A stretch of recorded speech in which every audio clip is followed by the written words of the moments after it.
Tariffs are back, and with them, a political firestorm touching American wallets, businesses, and the former president's legacy. A federal appeals court has reinstated Donald Trump's sweeping tariffs against dozens of U.S. trading partners. The decision comes just hours after a lower court ruled Trump had overstepped his authority, blocking most of his tariff regime. Trump responded by urging the Supreme Court to intervene, saying, "The Supreme Court should step in now." He also criticized the panel of judges behind the ruling, asking, where did they even come from? Ironically, one of the judges was appointed by Trump himself. While Trump voiced his frustration, Treasury Secretary Scott confirmed trade talks with China have stalled. His words, "I would say that they are a bit stalled. I believe we will be having more talks with them in the next few weeks."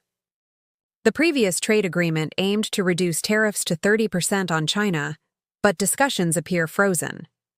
Legal experts, including CNN analyst Michael Moore, say the fight is far from over. Moore stated, "An emergency isn't an emergency just because the president says so." He explained the trade court blocked the tariffs due to lack of congressional approval and that the appeals court's move is temporary, meant to allow both sides to file full arguments. Moore added, "This isn't some dramatic reversal. It's legal housekeeping, but it's also legal chaos." Meanwhile, the White House claims alternative strategies are ready. Kevin Hassett said, "There are 3 or 4 other ways to do it.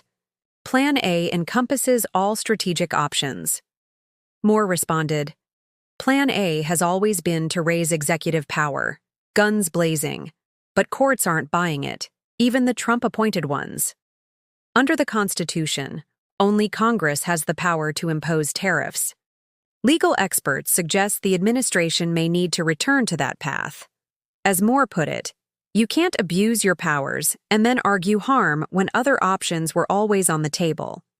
This legal battle is expected to continue in the federal circuit and may ultimately reach the Supreme Court. The stakes remain high: billions in trade, economic stability, and the limits of presidential authority. Reported by Aisha.